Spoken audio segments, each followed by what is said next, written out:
What's going on YouTube? It's your boy, Chronicle. Today I'm going to do the most unoriginal type of video. I mean, no one's asked me to do this. No one asked. No one cares. But I'm a bit bored. It's near the end of lockdown. Got like a couple weeks left. Just wanted something to do, so made this video, I guess. As by the title of the video, Premier League predictions. Yeah, let's get to it.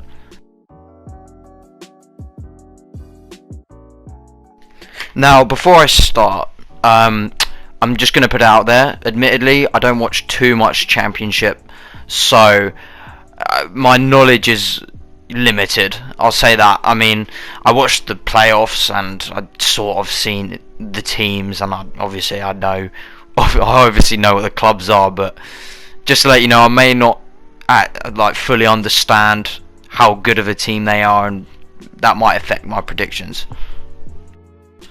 Although, with that being said, coming in at last place, Championship side Fulham, I'm sorry, they are literally the definition of a yo-yo club. I mean, they keep coming up, keep going straight back down again. I mean, last time they did it, the exact same circumstances. They won the playoff finals, and then they just went straight back down again. I do love Fulham as a club, obviously, because, well, you don't know this, but I am a Chelsea fan. Take that as you wish. So I do really like Fulham. It's just they're just not good enough. I mean, they scraped the playoff finals. They got lucky, if I'm being honest. Brentford definitely should have come up instead of them. Anyways, they haven't really made any good signings. Like, I've heard that they've got Reed from Southampton, I think. That's literally the only person I know, and I don't even think that's like he's not good enough for you to stay up. Yeah, coming in, that's number 20th. In 19th spot, we've got Aston Villa. Now, for me, they got lucky staying up last year. The only reason they stayed up was because Watford absolutely bottled it. I can't believe they went down. They haven't really bought anyone. Again, same circumstances as Fulham. Apart from Matty Cash from Nottingham Forest. He does seem like a decent player. Again, I don't watch too much Championship, so I shouldn't really have a word on it.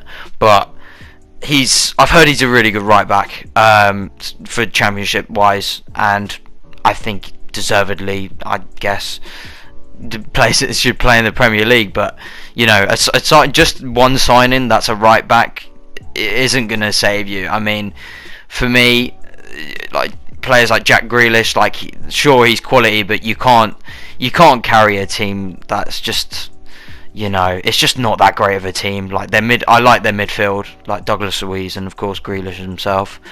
I don't rate their manager at all. I've completely forgot the name of him, sorry, but I don't think he's a good manager personally.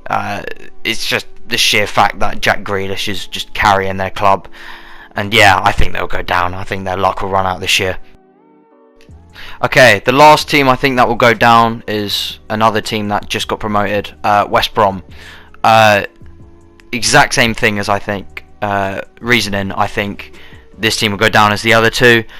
No signings, literally. They've just made one youngster sign-in, which really shouldn't keep you up. Again, I don't know why teams like Palace and, you know, teams like West Brom are making youngster signings. Like, why would you consider the future when you literally you need to focus on just staying up, let alone building for the future? Like, you need to focus on what's happening this season. Yeah, the signing they made was from West Ham, I'm pretty sure. I'm not really that good with youth players. I don't know if they're good players or not, obviously, except from the ones that play top flight football regularly.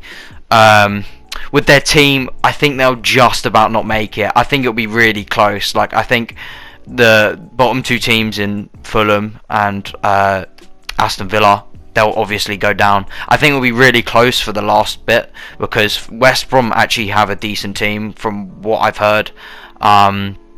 yeah, I think it was just a case of other teams being slightly just too much for them. Yeah.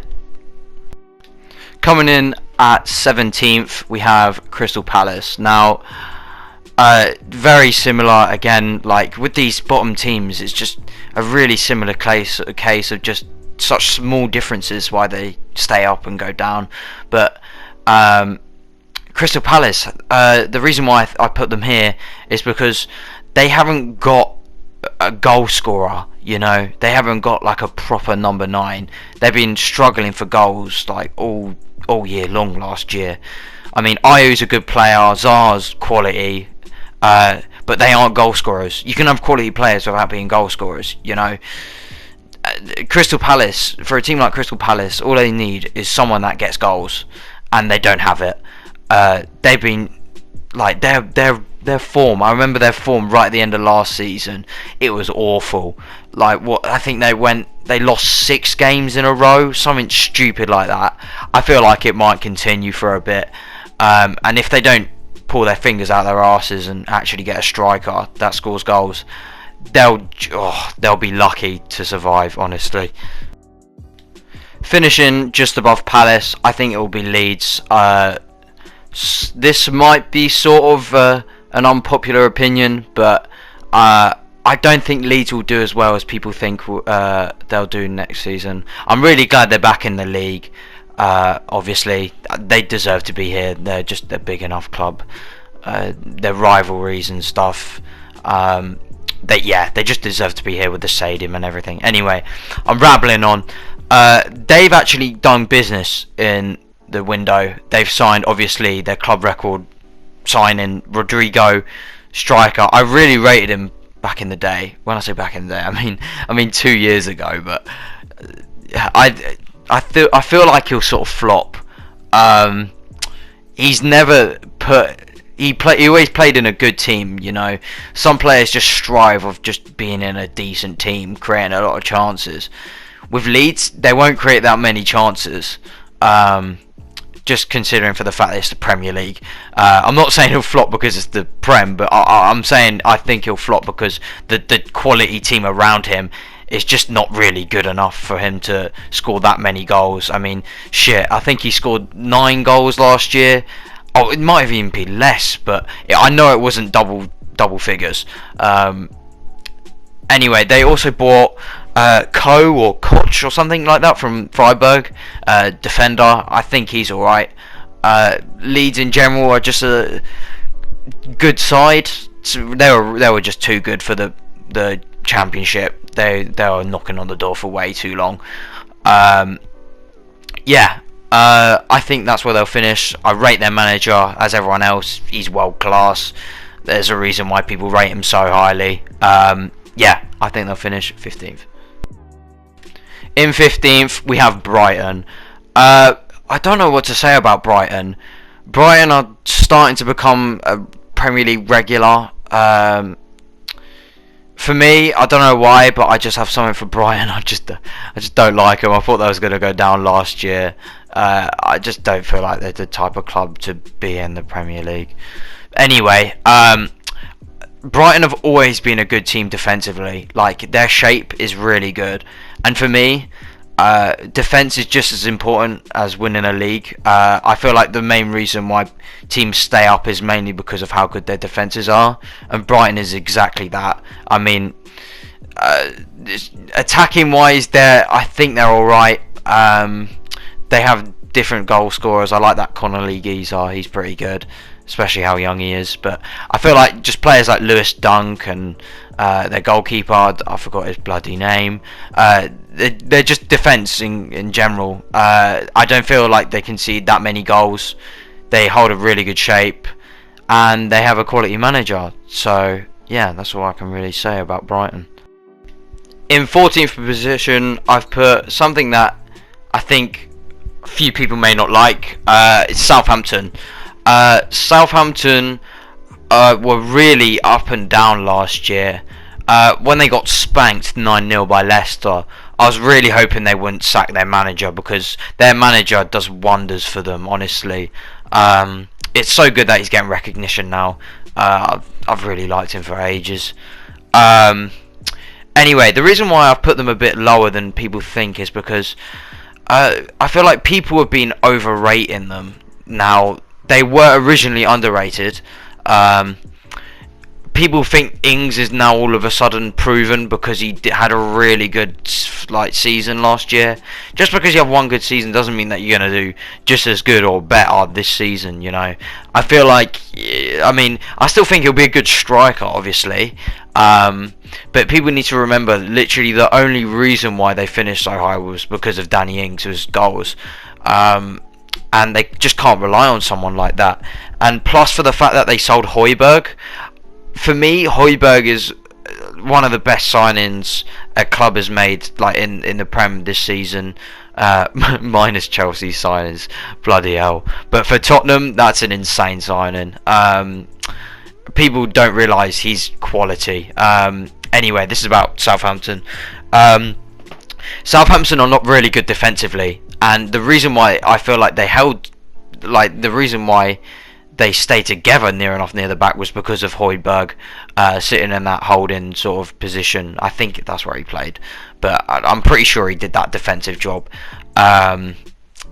But yeah, now I just feel like they'll concede too many goals as well. Like, even if Ings performs at his top level as he did last year, they still won't finish as highly because their defence, man, they haven't really done anything to it.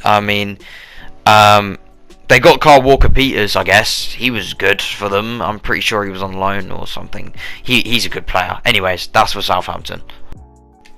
Now in 13th place I've put West Ham. I think West Ham are really hard to predict this year because they had a shite season last year. They haven't really made any signings as far as I know.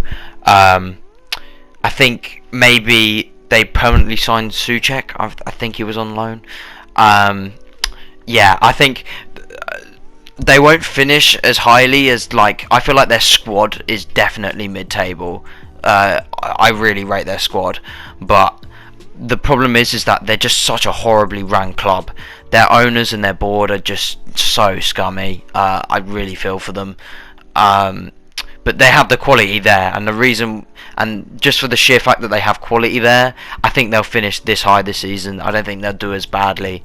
With that said, I think they'll have a really shit start because I've seen their fixtures. Their fixtures are horrible right at the start. They're literally got the hardest start to the league I think I've ever seen.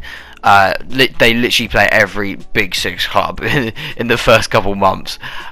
So yeah, don't be too surprised, West Ham, if you start off like rock bottom for the first few months like you did last year. But I'm sure it really depends on how well they bounce back off that, and I think they'll bounce back pretty well just because of how good their signings are. I don't really rate their manager. Oh my god, I can't think of his name. I'm having a brain fart, sorry, but you know exactly who I'm talking about.